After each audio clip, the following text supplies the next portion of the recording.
जय श्री कृष्ण। राधे राधे। मित्रों, 8मा अध्यायना 17मा श्लोकमां आपणे छेल्ले जोयुं के सहस्र युग पर्यंतम अहह अने ब्रह्मणः एवो शब्द वापर्यो भगवाने के जे माणस, जे व्यक्ति, जे मनुष्य ब्रह्माना 1000 चतुर्युग वाला जे एक दिवस ने अने 1000 चतुर्युग वाला जे रात्रि ने जाने छे ते दिवस रात ने जाणनारो छे। ते दिवस रात ने सारी रीते ते माणस जाणे छे। अने हवे भगवान 18मा श्लोकमां ब्रह्माना शरीरमांथी जे अव्यक्त બધું उत्पन्न थाय छे एमना विषे वात करता कहे छे के अव्यक्तात् अव्यक्तः अव्यक्तात् व्यक्तयः सर्वाः प्रभवन्ति अहरागमे रात्र्यागमे अथवा रात्रि आगमे प्रलीयन्ते तत्र एव अव्यक्त संज्ञके। અહીં ભગવાન 18મા શ્લોકમાં વાત કરે છે કે અવ્યક્તાત એટલે બ્રહ્માના અવ્યક્તાત એટલે બ્રહ્માનું સૂક્ષ્મ શરીર અને વ્યક્તવ્ય એટલે સઘળા આ જે કંઈ શરીર છે તે બધા. હવે પહેલી લાઈનમાં છેલ્લો શબ્દ છે કે અહરાગમે બ્રહ્માના દિવસની શરૂઆતમાં. અહ એટલે દિવસ, આગમે એટલે શરૂ થવું, તે બ્રહ્માના દિવસની શરૂઆતમાં અવ્યક્તાત એટલે અવ્યક્ત બ્રહ્માના સૂક્ષ્મ શરીરથી સર્વાહા વ્યક્તયઃ પ્રભવંતિ. સર્વાહા એટલે બધા, સંપૂર્ણ, વ્યક્તયઃ શરીરો, પ્રભવંતિ એટલે ઉત્પન્ન થાય છે. અને રાત્રિયાગમે બ્રહ્માની રાત્રિની શરૂઆતમાં તત્ર એટલે તે અવ્યક્ત સંજ્ઞકે અવ્યક્ત નામવાળા અવ્યક્ત સંજ્ઞકે અવ્યક્ત નામવાળા બ્રહ્માના સૂક્ષ્મ શરીરમાં એવ એટલે જ પ્રલીયંતે એટલે લીન થઈ જાય છે.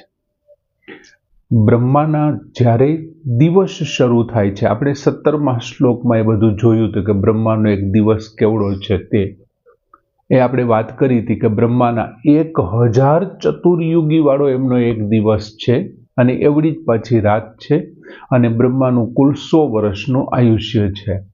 હવે અહીંયા શું કહે છે કે બ્રહ્માના દિવસની શરૂઆતમાં અહરાગમે બ્રહ્માના દિવસની શરૂઆતમાં શું થાય છે તો કે અવ્યક્તાત એટલે બ્રહ્માનું જે સૂક્ષ્મ શરીર છે બ્રહ્માજીનું, એ સૂક્ષ્મ શરીરમાંથી શું થાય છે તો કે સર્વાહા વ્યક્તયઃ બધા જ પ્રાણીઓ, સઘળા પ્રાણીઓ, મનુષ્ય સહિતની 84 લાખ યોનિઓના જે કાંઈ શરીર છે તે બધા જ શરીર શું થાય છે તો કે પ્રભવંતી ઉત્પન્ન થાય છે.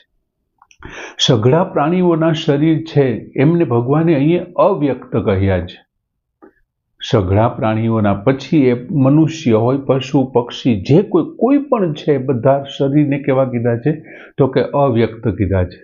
શું કામ? તો કે ભાઈ જેવી રીતે જીવકૃત સૃષ્ટિ છે અને એ જીવકૃત સૃષ્ટિ છે એ શું થાય છે, હું અને મારાપણાની એ સૃષ્ટિ રહેલી છે. જીવકૃત સૃષ્ટિ છે જ્યાં સુધી હું છું, આ મારો જીવ છે તો એમાં હું અને મારાપણાની સૃષ્ટિ છે. દાખલા તરીકે હું જ્યારે સૂઈ જાઉં છું એટલે મારી જે કંઈ મારા જીવ સાથે સંકળાયેલું જે બધું છે ને એ બધું લીન થઈ જાય છે. મારા જીવ સાથે જ મારો જીવ સૂઈ જાય છે એ સાથે બધું શું થાય છે, મારા ગાડી, મકાન, બંગલા, જમીન, જાયદાદ બધું જ છે એ લીન થઈ જાય છે. અને જેવો પાછો હું જાગૃત થાઉં છું અને જેવો હું જાગૃત થાઉં છું ને એ જ સાથે મારા જીવકૃત સૃષ્ટિનું શું થશે તો કે હું અને મારાપણાવાળી જે કંઈ વસ્તુઓ હતી ને તે ફરી પાછી શું થાય છે તો કે જીવ જાગે ને એટલે સૃષ્ટિ જીવથી પેદા થઈ જાય છે. જેવો જીવ સૂઈ જાય છે એ જ સાથે સૃષ્ટિ છે એ જીવની સાથે લીન થઈ જાય છે અને જેવો જીવ જાગે છે એ જ સાથે જીવથી એ સૃષ્ટિ પાછી પેદા થઈ જાય છે. એટલે સૂઈ જાય તો જીવમાં લીન થઈ જાય, અને જો જાગી જાય તો એ પાછું એમનાથી પેદા થઈ જાય છે.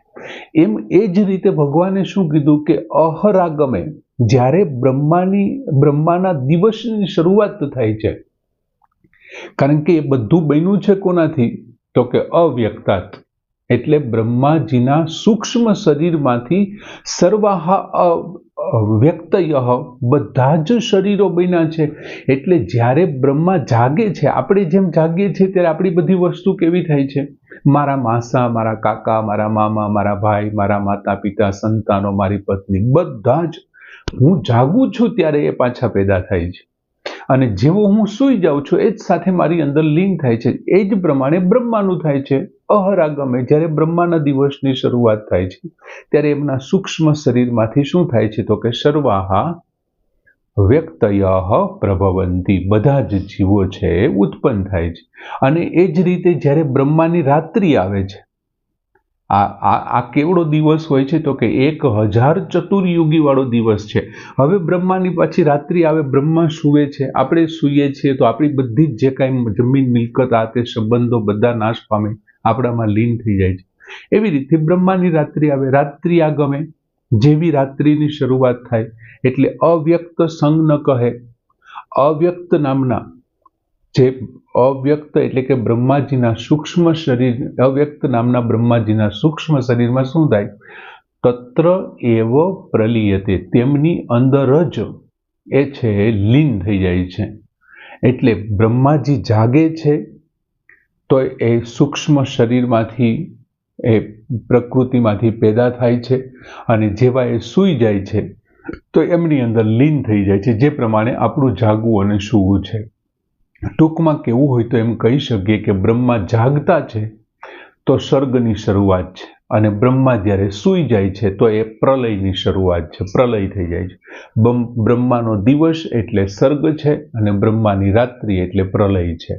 એ જ પ્રમાણે મહાસર્ગ અને મહાપ્રલય થશે. એમ બીજું, બ્રહ્માજીના આવી રીતે 100 વર્ષ પૂર્ણ થતા શું થાય છે? જેવા બ્રહ્માજીના આયુષ્ય પૂરું થશે એટલે મહાપ્રલય થશે, અને મહાપ્રલયમાં શું થશે?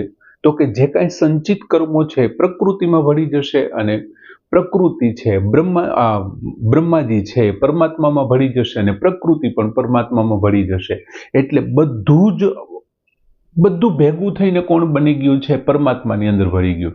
હવે જો મહાપ્રલય થઈ ગયો, બ્રહ્માની દિવસ રાત્રિ તો હવે રહી નહીં, કેમ કે બ્રહ્મા જ પોતે ભળી ગયા છે, અને ત્યાર પછી જ્યારે ફરી પાછી નવી શરૂઆત થાય છે, મહાસર્ગની શરૂઆત થાય છે, ત્યારે ભગવાન છે સૌથી પહેલા બ્રહ્માજીને ઉત્પન્ન કરે છે. પોતાની અષ્ટધા પ્રકૃતિ, અપરા પ્રકૃતિથી બ્રહ્માજીનું સર્જન કરે છે, અને બ્રહ્માજી પોતાના સૂક્ષ્મ શરીરથી શું કરે છે? ફરી પાછો એ પ્રમાણે બ્રહ્માજીના દિવસ રાત શરૂઆત થાય છે, અને તે સમય વીતી જાય છે. એટલે ધીમે ધીમે પછી એમાંથી બધું બનતું રહે છે, અને પ્રકૃતિ એમની રીતે આગળ વધતી રહી છે. આમ સરસ મજાનો શ્લોક કે અવ્યક્તાત વ્યક્તય સર્વાહ પ્રભવંતી અહરાગમે રાત્ર્યાગમે પ્રલીયન્તે તત્ર એવ વ્યક્ત અવ્યક્ત સંજ્ઞકે. પૂર્ણ કરી. જય શ્રી કૃષ્ણ.